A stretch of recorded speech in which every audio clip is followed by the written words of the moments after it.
Nah, di sana itu ada manusia kerdil, Om. Biasanya keluarnya habis maghrib. Itu berapa orang? Banyak, Om. Banyak. Iya, Dan keluarnya habis maghrib. iya. Tapi rata-rata semuanya cowok, Om. Nggak ada cewek. Kerdil, Om. Kecil. Kecil banget ya. Iya.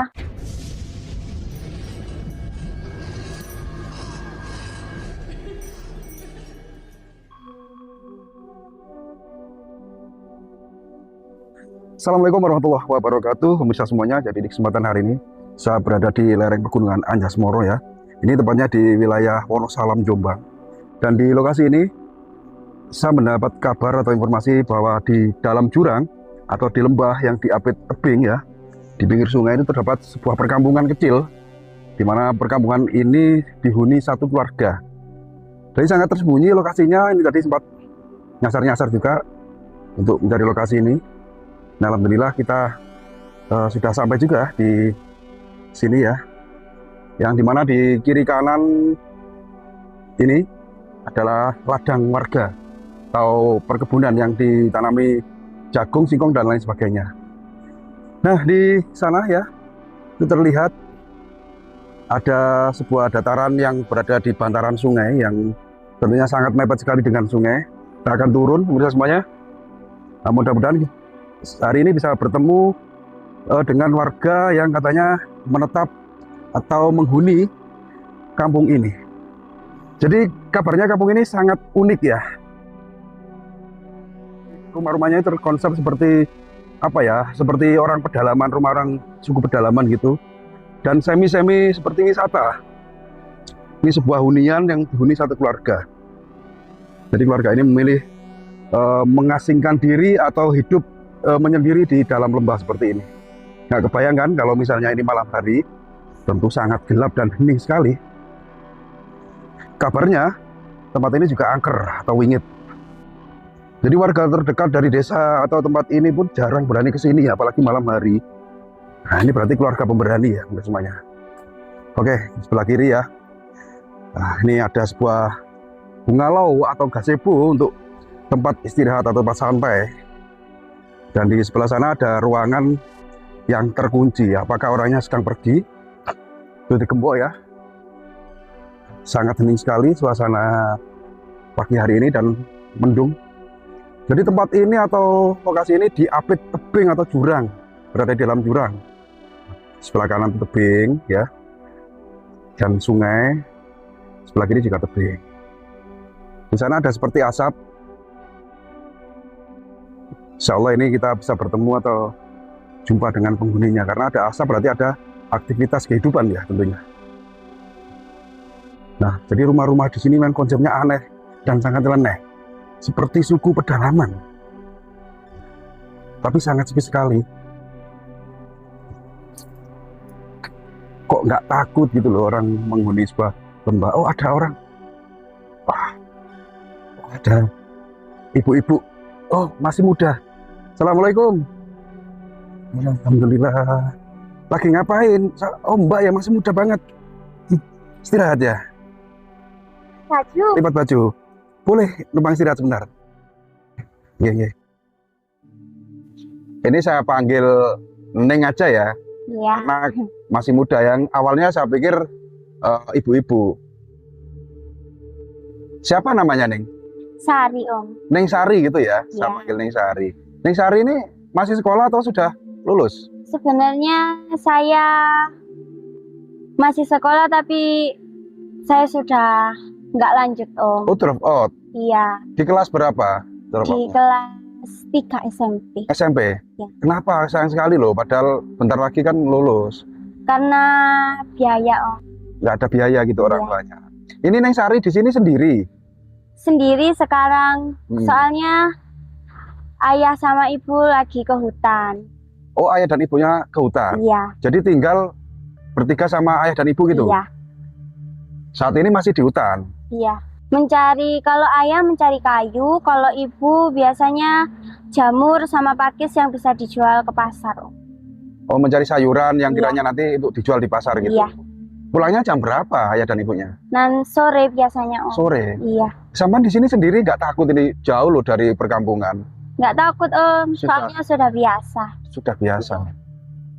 Nggak punya rasa takut. Jadi nunggu ayah dan ibu pulang dari hutan gitu ya. Kalau kayu yang dicari ayahnya itu kayu bakar gitu maksudnya. Iya. Juga dijual juga. Iya. Terus untuk kegiatan orang tuanya sampean tiap hari apa hanya di hutan atau punya pekerjaan yang lainnya nih Sari? Berladang Om. Ladangnya juga ada di atas ini, di sana juga ada. Sambil bercocok tanam gitu. Iya. Punya ladang di sana. Punya. Oh ya mungkin yang tadi kita lewati itu ladang sampean ya. Iya, di atas sana ada Om. Jadi sambil bercocok tanam, berkebun juga mencari kayu juga sayuran gitu orang tuanya. Iya, Neng Sari. Sampai di awal masuk ke lokasi ini sempat apa ya? Sempat kaget juga. Sempat kepo lah. Yang awalnya memang kita mendapat informasi bahwa di dalam hutan sini, di lereng Pegunungan Anjas-Moro, di daerah Wonosalam ini ada perkampungan yang dihuni satu keluarga. Dan alhamdulillah saya mencari-cari juga sempat nyasar tadi ketemu juga. Iya. Nah, waktu awal masuk itu kan kaget loh, rumahnya kok seperti ini. Seperti rumah suku-suku pedalaman gitu loh. Memang sengaja dibuat seperti ini, nggak seperti rumah kampung gitu. Iya Om, karena ayah saya orangnya kreatif seni gitu. Jadi kalau nggak ada pekerjaan, batu-batu itu ditata Om, terus buat-buat gubuk biar seperti taman gitu Om. Oh, seperti taman gitu ya. Iya. Jadi dikonsep sedemikian rupa biar enak dipandang mata, batu-batu yang di sana ditumpuk, dijajar atau ditata seperti tempat apa ya, tempat santai gitu ya. Iya. Dan rumahnya pun unik. Memang ayah sampean itu orang seniman ya, mungkin Iya. dulu ya. Sampean tinggal di sini sudah berapa lama nih, Sari? Saya kurang tahu Om, soalnya saya lahir di sini. Oh, sampean dilahirkan juga di sini. Iya.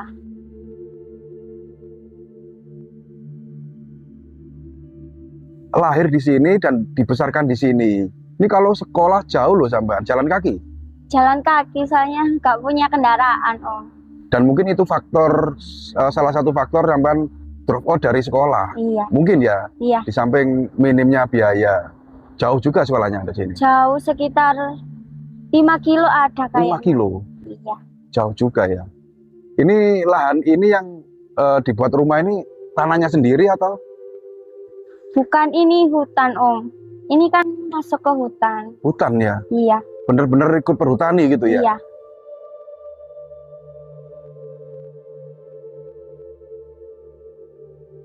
Jadi Neng Sari ini setiap kalau orang tuanya pergi ke hutan itu selalu sendiri.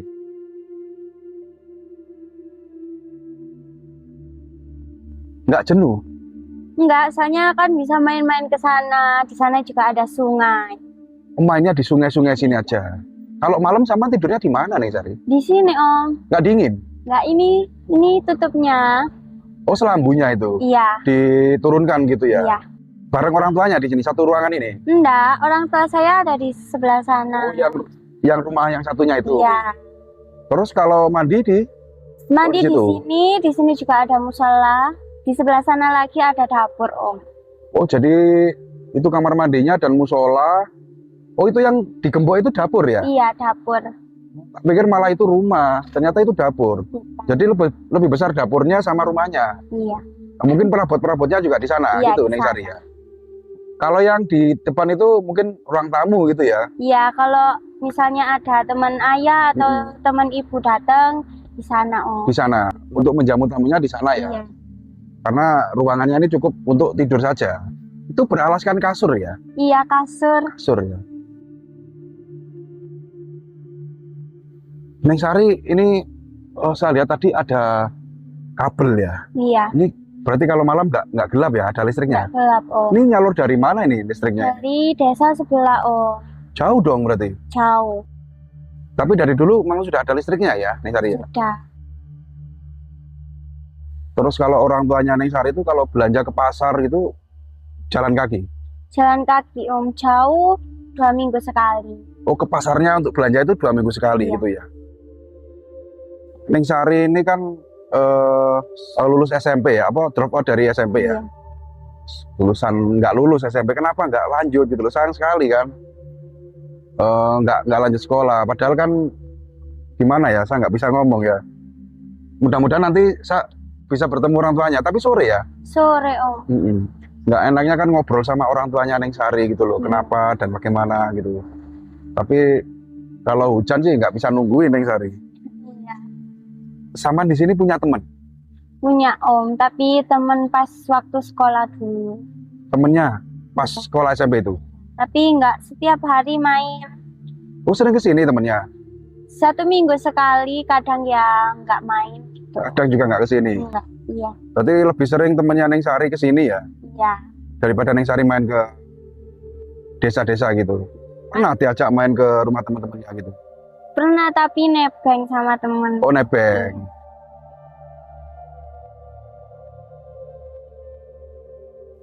Neng Sari ini punya berapa saudara? Saya anak tunggal Om. Nggak Anak punya. tunggal. Iya. Kalau family seperti Pak D atau Nggak ada, Hmm. adanya di Jawa Tengah Om. di Jawa Tengah? Iya. Soalnya saya dan ibu saya dulu pendatang Om, bukan Pendatang. orang asli sini. Oh bukan asli orang sini. Bukan. Aslinya dari mana? Aslinya dari Solo, tetangganya Jokowi Om. Oh tetangganya Jokowi. Iya, Deket sama rumahnya Pak Jokowi. deket banget. Neng Sari ini kan lokasi rumah sampean ya. Desa sampean ini kan benar-benar terpelosok di dalam hutan, diapit jurang lagi, tebing kiri kanan. Ini kan ditakutkan kan bukan masalah apa-apa sih, ada orang jahat. Kenapa kok nggak ikut ke hutan gitu loh sama orang tuanya, Neng Sari? Pernah Om saya ikut ke hutan, tapi ayah sama ibu takut, kayak trauma gitu loh. Soalnya saya di sana itu melihat yang aneh-aneh gitu loh Om. Yang aneh-aneh, Iya, apa itu Neng Sari? seperti saya pernah melihat di bawah pohon besar itu seperti ada ular pakai mahkota gitu loh Om. Terus kayak ada putri kerajaan gitu. Oh jadi Neng Sari ini bisa melihat sesuatu hal gaib di hutan. Iya, Terus sebab karena itu ya orang tua Neng Sari ini nggak mau lagi mengajak ke hutan gitu. iya, Berarti Neng Sari ini anak indigo ya, bisa melihat hal gaib yang ada di dalam hutan gitu ya. bisa Om. Orang tua Neng Sari tahu kalau Saman ini anak indigo gitu. Tahu. Tahu. Oh makanya itu mereka tega atau apa ya, nggak punya rasa khawatir tinggal sampean sendiri di rumah. Iya. Kalau di sekitar kampung Neng Sari ini ada nggak suatu hal aneh atau yang dianggap mistis atau Neng Sari mungkin pernah melihat suatu gaib di sini? Ada? Ada Om. Ini di mana? Sebelah sana. Om mau lihat?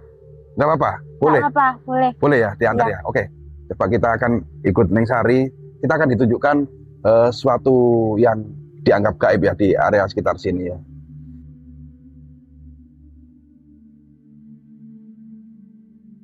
Oke, kita ikuti Neng Sari ini. Kita mau diajak ke suatu tempat yang katanya di sini juga ternyata mistis gitu loh di area lembah sini.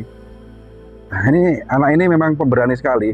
Ditinggal kedua orang tuanya ke hutan, dia tinggal atau tidur sendiri di dalam gubuk, nggak punya rasa takut. Ini suatu bukti bahwa ini bukan anak sembarangan, jadi memang memiliki kelebihan ya. Neng Sari, ini kan ada paralon ini. Iya. Ini untuk apa ini? Ini paralon buat nyalurin ke desa-desa Om. Di sana ada aliran air yang bisa diminum. Oh, ada sumber mata air di sana. Iya, Jadi ini mengalir ke desa terdekat, kayak air minum gitu maksudnya. Oke, jadi di sana ada sumber mata air. Neng Sari, ini kan sangat apa ya, sungainya ini kalau musim hujan kan rawan banjir. iya Om. Ini kalau banjir nggak bahaya rumah sampean?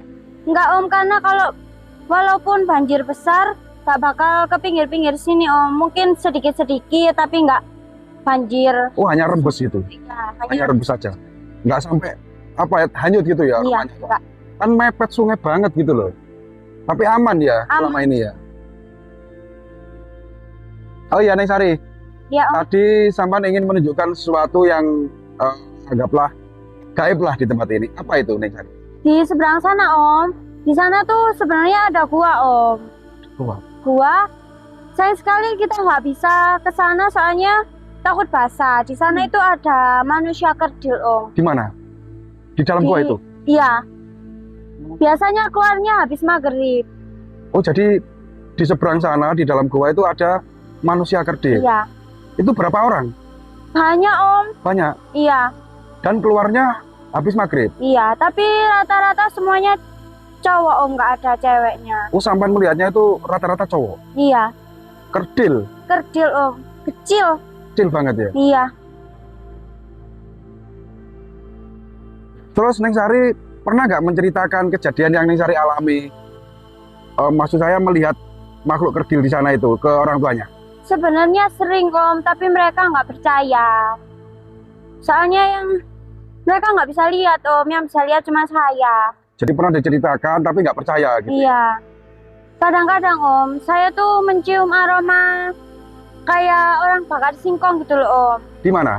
Di dalam goa, tapi kan di sini pas saya mencium aroma itu keadaan ibu sama ayah nggak ada di rumah Om, lagi ke ladang. Jadi kan misalnya ada orang di dalam goa kan saya tahu masuknya Om, tapi itu nggak ada orang. Sering tercium aroma orang bakar singkong gitu Iya, ya? Singkong bakar. Iya, padahal kan di sini nggak ada tetangga Om, cuma saya aja yang ada di sini.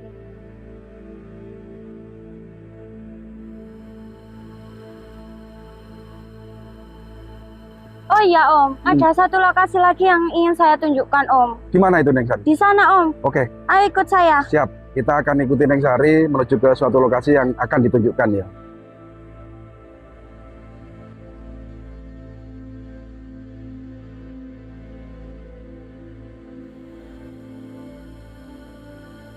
Nah ini Om, ada batu besar yang terbelah. Saya di sini mengalami 3 kali kejadian Om, tapi saya kalau cerita ke orang tua saya mungkin mereka nggak bakal percaya. Jadi sampai sekarang saya nggak cerita ke mereka. Saya curiga di sini tuh ada ruangan gitu loh Om. Neng Sari mengalami 3 kejadian di tempat ini dan tidak pernah menceritakan ke kedua orang tuanya. Nggak pernah. Neng Sari, kenapa kok curiga kalau di dalam batu itu ada ruangan? Saya 3 kali Om mendengar kayak orang menjerit gitu loh Om. Kayak banyak orang, kayak orangnya tuh pengen dikeluarkan gitu loh Om. Seakan-akan di sana itu ada penjara gitu loh Om. Oh, suara jeritan orang minta pertolongan Iya. dari dalam batu itu. Iya. Seolah-olah orang itu berada di dalam suatu penjara gitu. Iya. Minta dikeluarkan. Nah, makanya itu Om, saya curiga kalau di sini tuh ada kayak ruangan kayak penjara gitu Om. Oh, jadi di penglihatan sampean di dalam batu ini ada ruangan atau penjara yang tidak bisa dilihat manusia awam. Iya. Tuh. Sama 3 kali ya mengalami hal itu. Iya. Saya tidak bisa melihat Om, saya hanya mendengarkan. Itu. Iya. Hanya mendengar suara. Iya. Tapi feeling sampean di dalam situ ada ruangan. Iya, kayak penjara gitu. Kayak penjara gitu. Terus ada lokasi lain nggak? Nggak ada Om, hanya 2 lokasi itu aja. Tapi yang ini saya nggak cerita ke orang tua saya. Oh, jadi yang sama ceritakan yang di sana tadi yang Iya. tua itu. Iya. Yang ini belum cerita. Diduga ini menurut Neng Sari ada penjara di dalam batu, gitu ya Neng Sari? Iya. Oke, kita kembali ke rumah sama Neng Sari. Ini sudah mulai gerimis.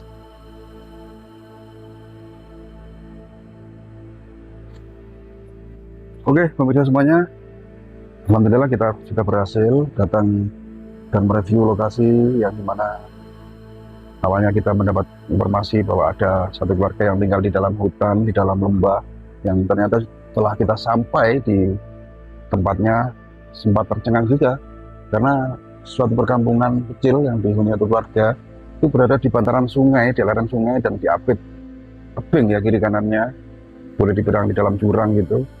Nah, mereka bertahan hidup di sini sudah lama tentunya, dan nanti kita akan coba menunggu kedua orang tua Neng Sari ini pulang dari hutan, karena saya juga penasaran seperti apa sih cerita sebenarnya dan riwayat hidup mereka sebenarnya seperti apa kok sampai senekat ini ya tinggal di dalam suatu lokasi yang sangat angker juga, yang dimana anaknya yang bernama Neng Sari itu ternyata mampu berinteraksi dengan suatu gaib yang ada di sekitar lokasi ini. Mudah-mudahan tayangan kali ini bermanfaat. Kurang lebihnya saya mohon maaf. Saya akhiri. Assalamualaikum warahmatullahi wabarakatuh.